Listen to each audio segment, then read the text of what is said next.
Speaker, Madam, and honorable members here present,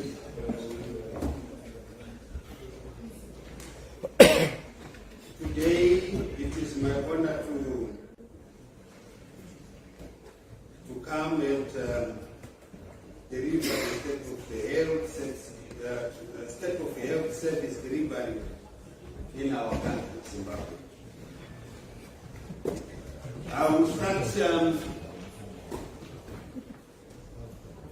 with Zimbabwe's health landscape. Health is central to human happiness, well-being, and productivity, making it a key contributor to national economic progress. Zimbabwe's health landscape is anchored around a governance and regulatory framework, which is supported by 7 pillars.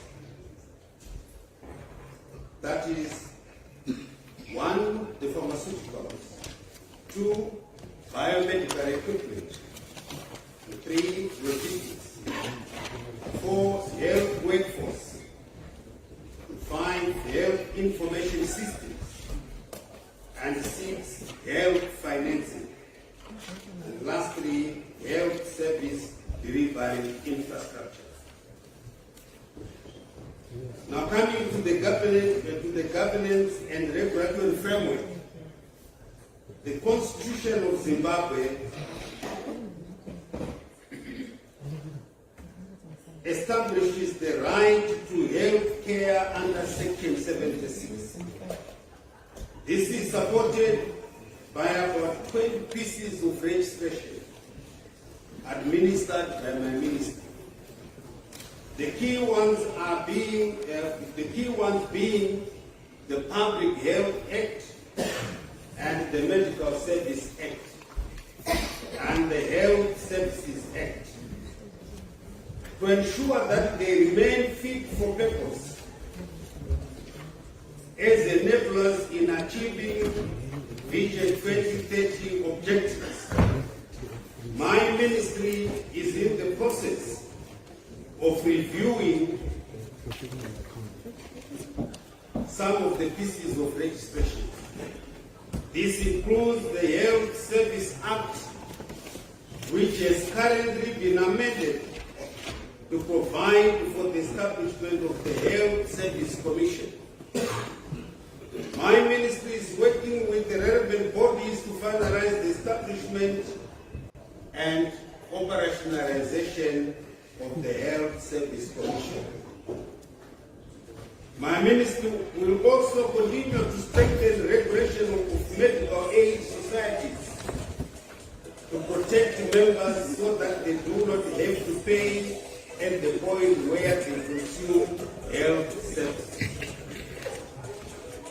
To achieve its vision towards attaining the highest level of health and quality for the people of Zimbabwe, my ministry works with and through the following 6 statutory bodies or parastatutory. 1, Health Professions Authority of Zimbabwe. 2, National Pharmaceutical Company, NAPFA. 3, Zimbabwe National Family Planning Council. And 4, Medicines Control Authority of Zimbabwe. And 5, National AIDS Council, NAP. And 6, Medical Research Council of Zimbabwe. My ministry has also made the following 2 key changes to the structure of the health service system. That is, operationalization of the Harare and Bulawayo metropolitan provinces.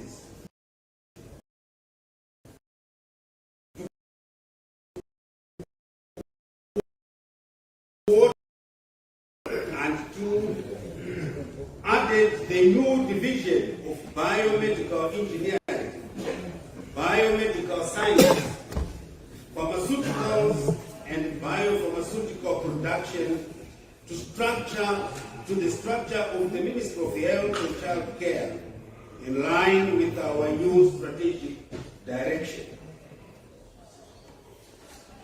My ministry has also amplified the voice of the community in the health governance through the establishment, operationalization, and capacitation of health center committees at every rural health center.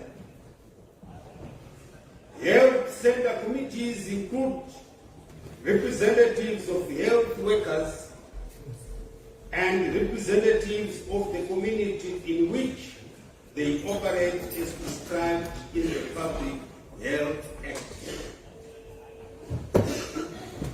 I now turn to the pharmaceuticals.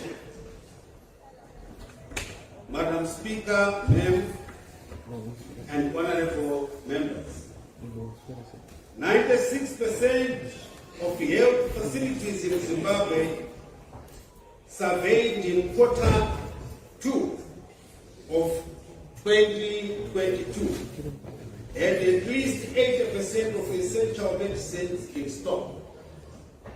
This was shown in the Vital Medicines Availability and Health Service Survey, which is conducted every quarter by an independent agency. The Vital Medicines Availability and Health Service Surveys also showed that 88% of health facilities had at least 80% availability of selected antibiotics. Antiretrovirals, anti-malaria, and anti-TB medicine stocks have remained adequate over the years to ensure improved availability of commodities. My ministry continues to lobby Treasury for timely payment towards the capacitation of NATFAM. In addition, NATFAM was recently paid all outstanding debts owed by our health facilities. There is a gap in the funding of medicines, as outlined in more detail in the health financing section of my address. And now come to good stewardship of medicines. To ensure rational use of medicines available to us, my ministry regularly reviews the standard treatment guidelines and the essential medicines list used by health workers. With the support of various partners, my ministry has heavily invested in medicines, warehouses, and stores. The Medicines Control Authority of Zimbabwe, which is highly regarded as a center of excellence in the region, takes the lead in ensuring the quality and safety of medicines available in the country. Electronic logistics management information systems are being introduced to improve monitoring and reduce drug expiries, preference, and stockouts at our health facilities. Now coming to local manufacturing of pharmaceuticals. There are 18 local pharmaceutical manufacturing companies producing finished products. My ministry supports industry through opening channels of cooperation and collaboration with friendly countries. The government has put in place a comprehensive package of fiscal and non-fiscal incentives to enhance the export of pharmaceuticals. My ministry also plans to resuscitate the production of simple pharmaceutical preparations such as antiseptics and creams in our hospital pharmacies. Here are a few examples. St. Luke's Hospital in Lupani has been producing litters, commonly known as drips, while CHIWENGA and Paranapa group of hospitals manufacture hand sanitizers for internal use. Matabele North Province has continued some training on small-scale manufacturing. My ministry will mobilize the resources to support these activities. Madam Speaker, Ma'am, and honorable members, allow me to acknowledge the remarkable contribution made by donors and development partners towards availability of medicines in the Zimbabwe health system. In a nutshell, Madam Speaker, Ma'am, and honorable members, essential medicines are generally available. The level and range of stocks could certainly be better. And this is set to improve almost immediately, since issues of funding are being addressed. And local production as well as good stewardship of medicines are also being enhanced. Outside the country, medicines will only be procured directly from manufacturers and not middlemen.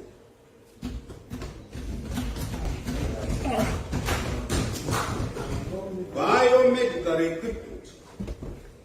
According to the 2022 Vital Medicines Availability and Health Services Survey, 78% of our district hospitals in Zimbabwe have fully functional operating theaters to perform emergency maternal surgery.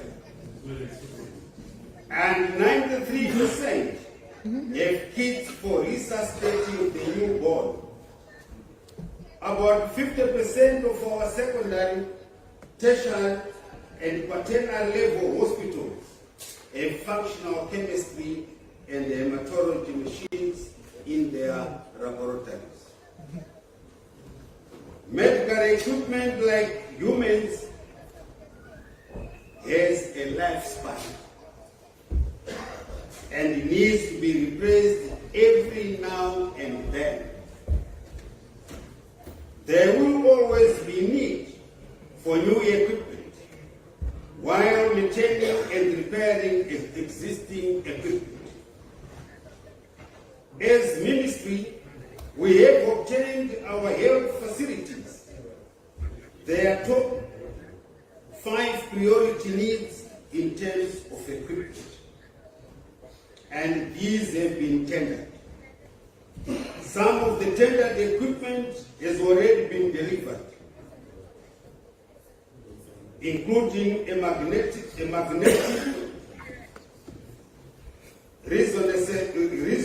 resonance imaging, or MRI in short, scan, for Paranapa Hospital. Our priority now is to have all outstanding orders delivered, then procure the next set of equipment on the priority list. Many health facilities have benefited from digital X-ray machines, ventilators, and laboratory equipment acquired under COVID-19 intervention plans. Solar-powered refrigerators have also been installed in many health facilities for the storage of vaccines. Now coming to maintenance and repair of equipment. on securing for capital critical equipment. There are plans to resuscitate the training program for biomedical equipment technicians, which had been phased out. The broken down linear accelerator radiotherapy machines at Pararenyatwa and Mpiro Central Hospitals will soon be repaired now that funding has been available. There are plans to procure more radiotherapy machines and strategically distribute them across the country to ensure equitable access by all citizens. This radiotherapy is a quite essential pieces of equipment.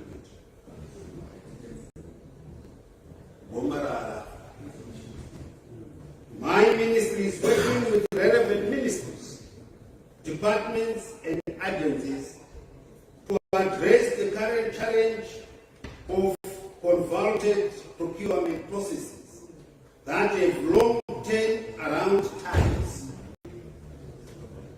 Procurement of medical equipment, and by this I mean items for helping the sick, should be treated as an emergency. There cannot be postponement to treatment. It is not like procuring any other commodity. Health is a national security issue simple. With procurement processes smoothened and the recent pledging by Treasury to avail funds, a massive improvement in the availability of equipment and sundries in our health facilities should be expected shortly. Now coming to logistics. Medicine storage and distribution. The government has established state-of-the-art warehousing and transportation facilities in the nation's the target to upgrade storage for 500 health facilities. 57 were achieved in 2019 and 128 are currently under construction to be completed in this year 2023.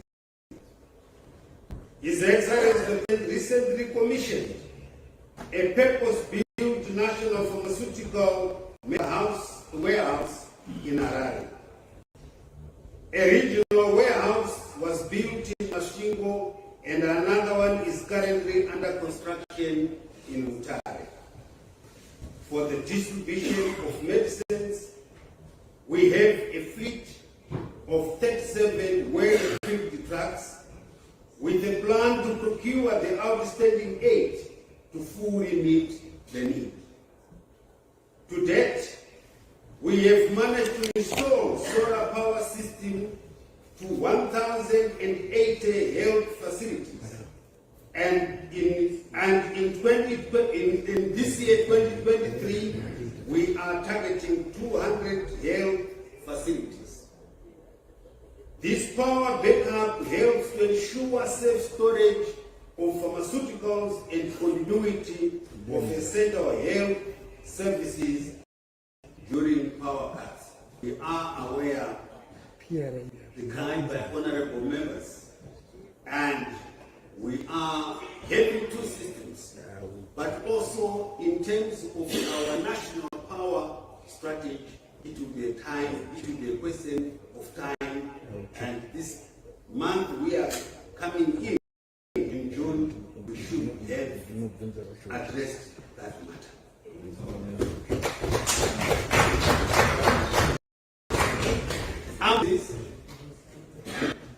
My ministry is committed to using only fully equipped intensive care ambulances to transport patients.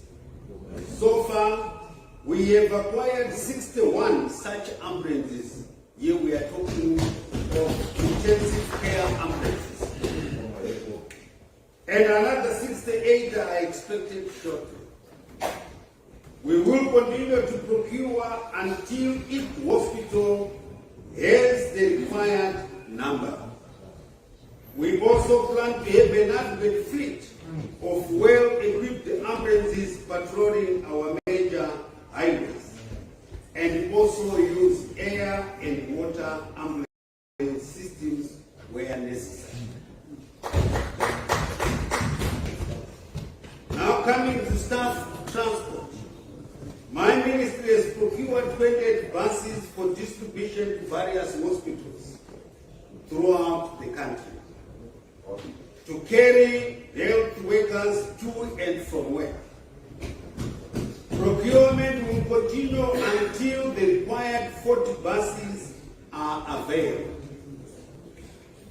The ministry is also in the process of purchasing motor vehicles for medical officers in the districts.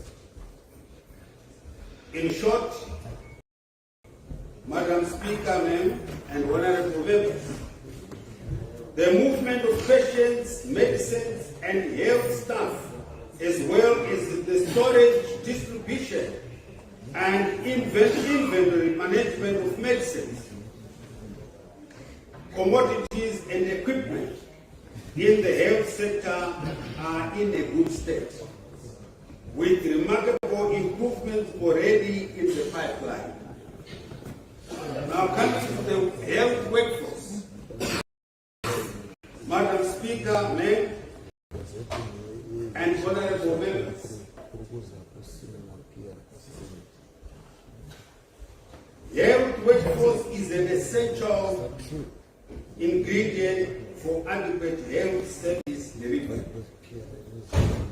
As of January this year, 2023, the Ministry of Health and Child Care's establishment was 51,661. Of these posts, 44,789 were occupied, and 6,518 were vacant, giving an overall rate of 13%. The vacant rate varies by area of specialty. In January this year, 2023, the vacant rate was 70% among nurses, 21% among doctors, 25% laboratory, as well as radiograph services, and 27% in pharmacy services. The health sector unfortunately continues to lose critical health workers to other countries. The average attrition rate for health workers is around 5.2% per annum, being higher for nurses 6.6% and dietitians 14.3%. Consequently, the total number of health workers on government payroll has declined by 9.2%, from 50,100 in 2019 to 45,500 in 2020 due to escalated out migration. The government, through my ministry, is implementing some strategies to reduce health worker attrition. These include the following: A, scaling up health worker training by increasing the number of training schools and the intake of trainees. This will enable us to meet the projected staff need of 133,128 health workers of universal health coverage. Primary care nurse PCN training was reintroduced in September 2021. B. The ministry continues with efforts to avail transport for health workers to commute to work. And C. Provision of staff accommodation on site or close to health institutions. And lastly, D. Provision of subsidized meals at institutional staff canteens. Madam Speaker, men and honorable members, I am happy to share that the staffing situation in the health sector is not all bad news. Staffing of specialist doctor positions in most central hospitals has increased. Most specialist posts except radiology, pathology, and cardiothoracic surgery have currently reached near full establishment.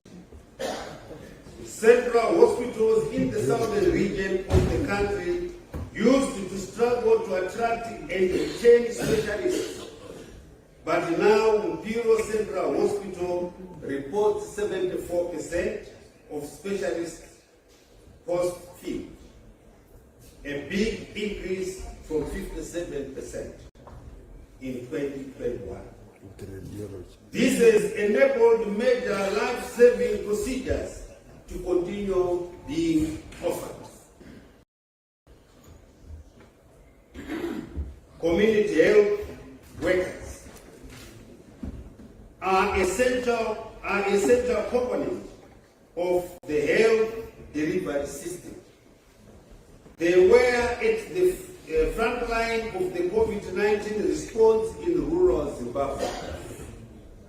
They also play a big role in detecting and responding to disease outbreaks. Zimbabwe has about 20,000 village health workers dotted all over the country. An additional 20,000 are needed to meet the ideal target of one village health worker for every village. Currently, the program is threatened by lack of funding workers, village workers' quota allowances, and for the tools of trade. Discussions are ongoing between my ministry, Treasury, and development partners to address this challenge. In a nutshell, the staffing situation in the health sector is far from adequate or far from desperate, yet also not yet satisfactory. With the strategies I have just outlined, the situation is set to improve even more. I wish to acknowledge all the dedicated health care workers in both the public and private health sector, who work tirelessly, often during odd hours, for the delivery of health services to the people of Zimbabwe. Sadly, many have lost their lives while delivering health services to the population of Zimbabwe. May their souls rest in eternal peace.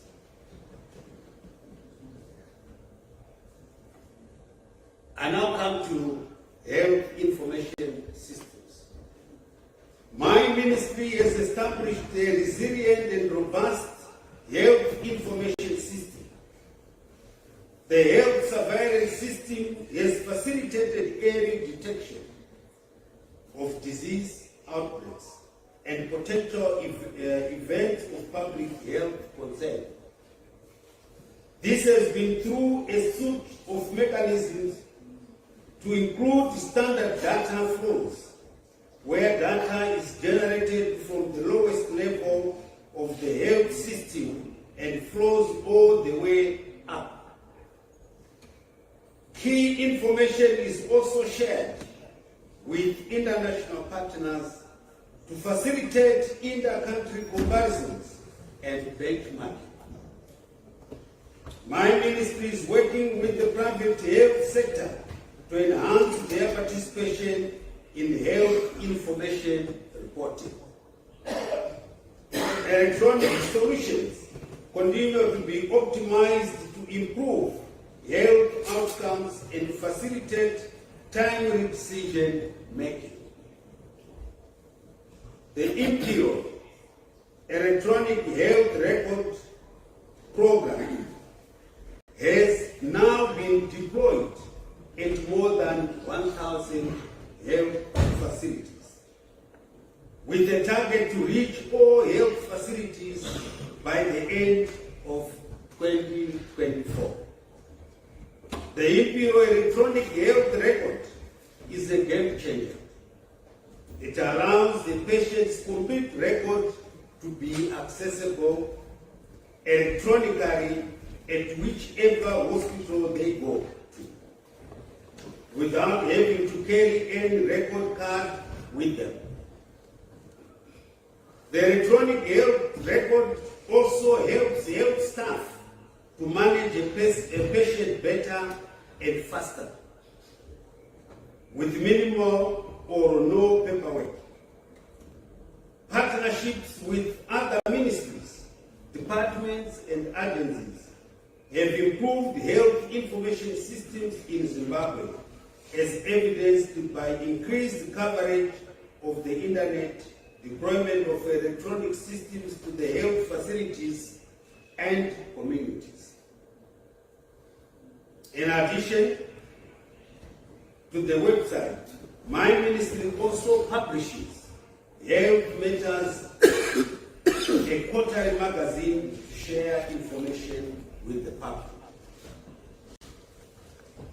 Health research is another way by which new information obtained, disseminated, and used in decision making.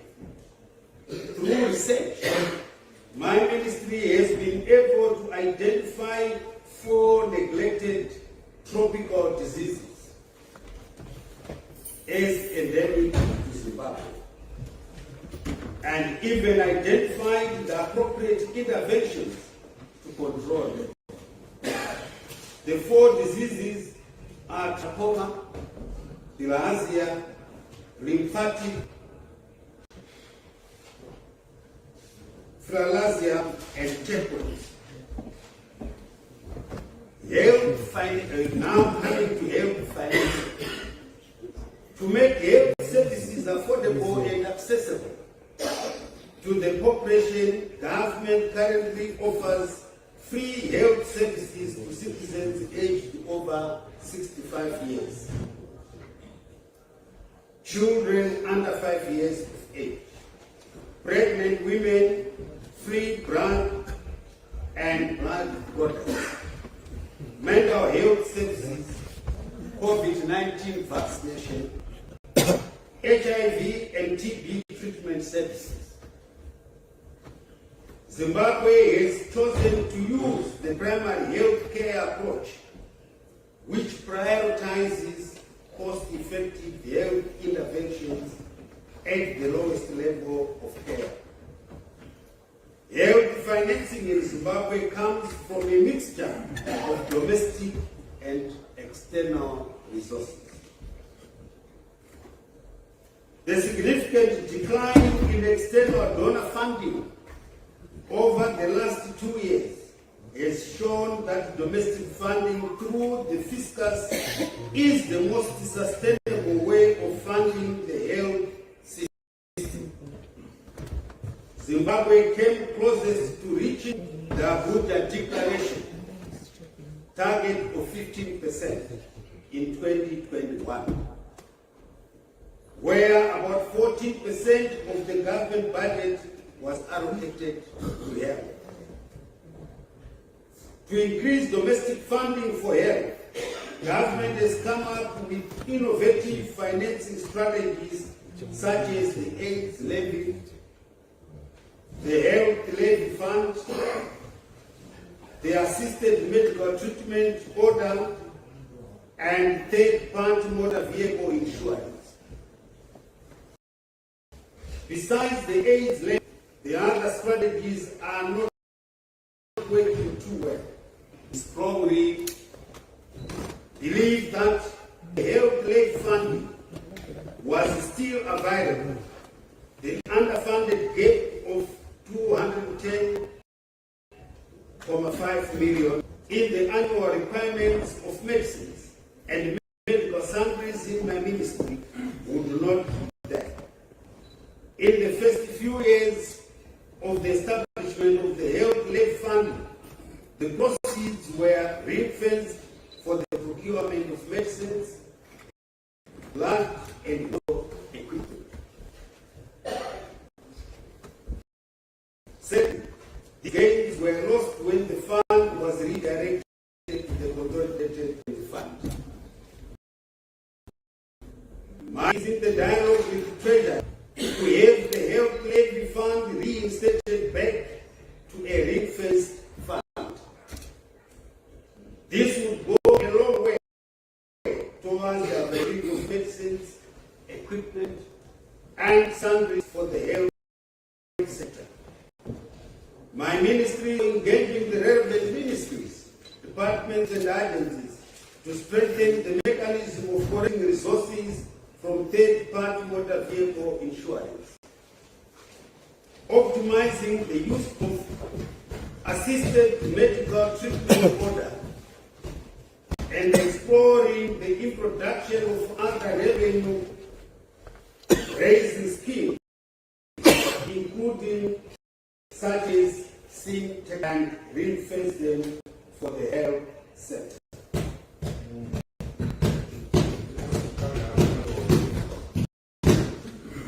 Some progress has been made in establishing the National Health Insurance Scheme. A roadmap has been developed. A ministerial steering committee put in place, and a minimum essential health benefits package is currently being developed. The Ministry of Health and Child Care budget year 2022 was on the lower side as government cash flows were on the downside, and Treasury was not able to keep up with the ministry's budgetary expectations.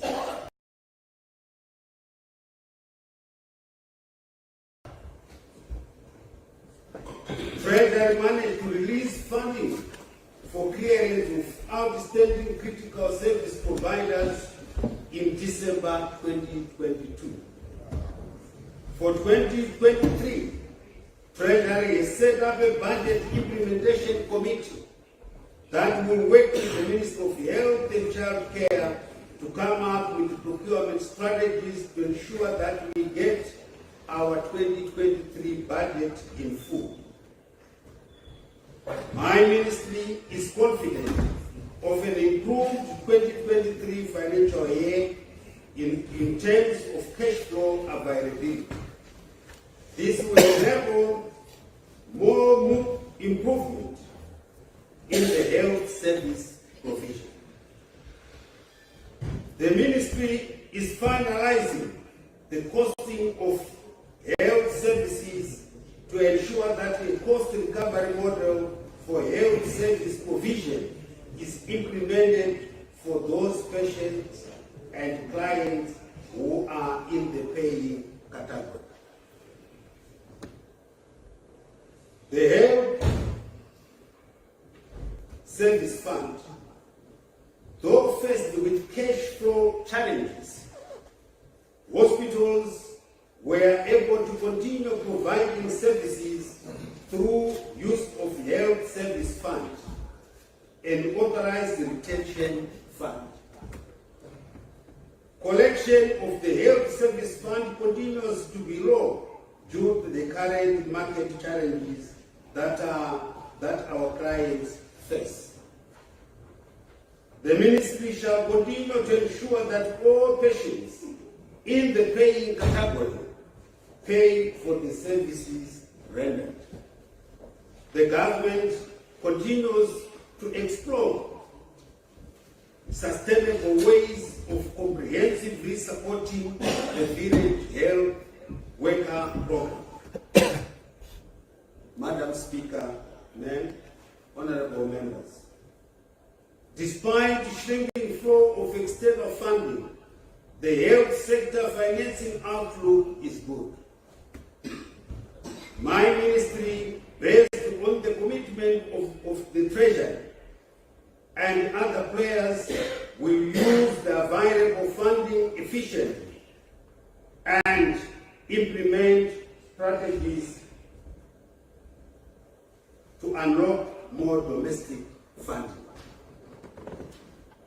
Now coming to the health service delivery infrastructure.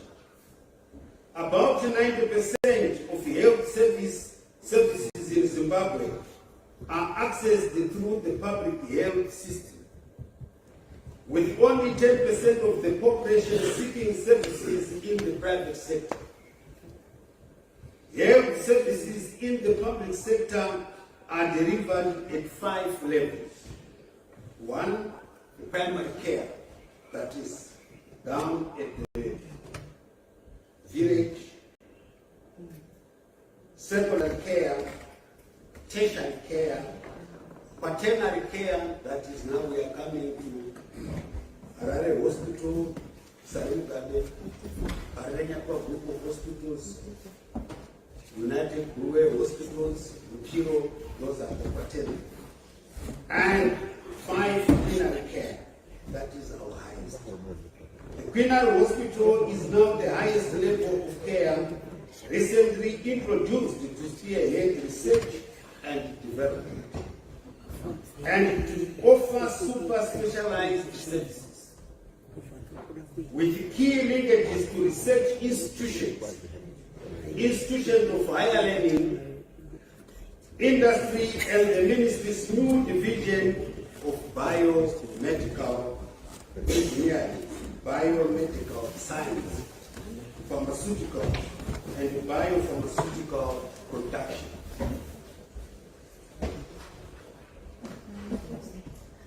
Zimbabwe's first Queenary Hospital is being established by the Ministry of Higher and Tertiary Education, Innovation, Science and Technology Development, and is currently under construction along the Mazowe Road.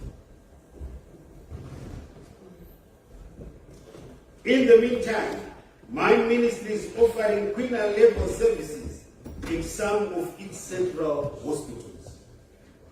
These include cardiac catheterization at United Brewery Hospital and open heart surgery currently being established at Parenyakwa Hospital. And this will be operational next month. We are beginning tomorrow.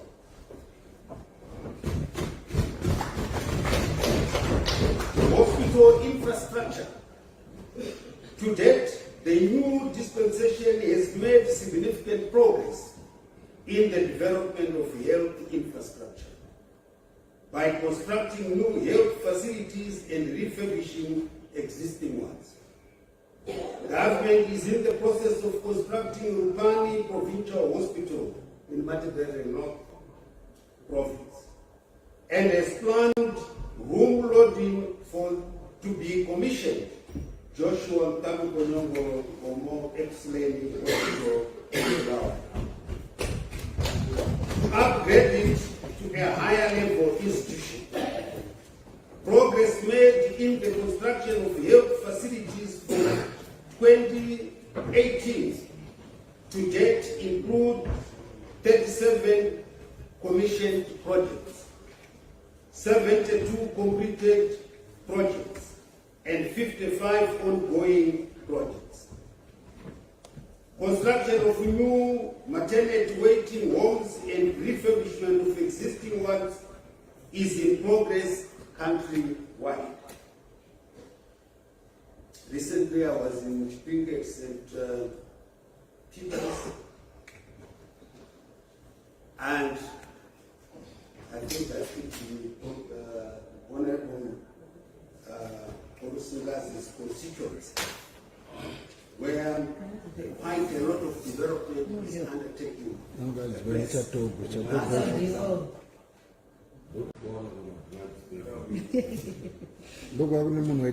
the construction of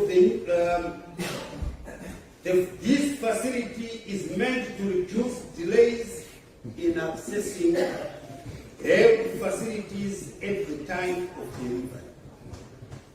To date, 12 health institutions have had an oxygen reticulation system installed, while another 36 are set to have the installation this year. My ministry has also installed boreholes at 201 health facilities, and another 400 facilities are targeted this financial year. Coming to the service delivery performance results, patient satisfaction objectively assessed across all central hospitals scored an average of 77%. Despite missing the set target of 83%, the attainment of 77% satisfaction levels indicates that service delivery is still at acceptable levels. Though, of course, there's room for improvement. Hospitals do their best to address issues raised by patients and clients in these surveys. There is a deliberate process to institutionalize quality assurance and improvement programs in all health facilities. A recent assessment shows that central hospitals have managed to provide 65% of services from a basket of expected quaternary level health care services. Here are a few other successes achieved at our hospitals. 8. Medical specialists have been deployed to provinces and most provincial hospitals now have a full complement.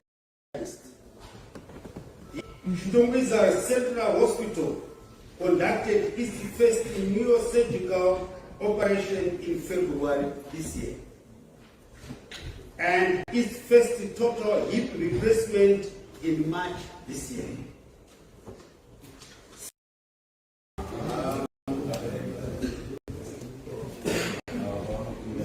Madam Speaker,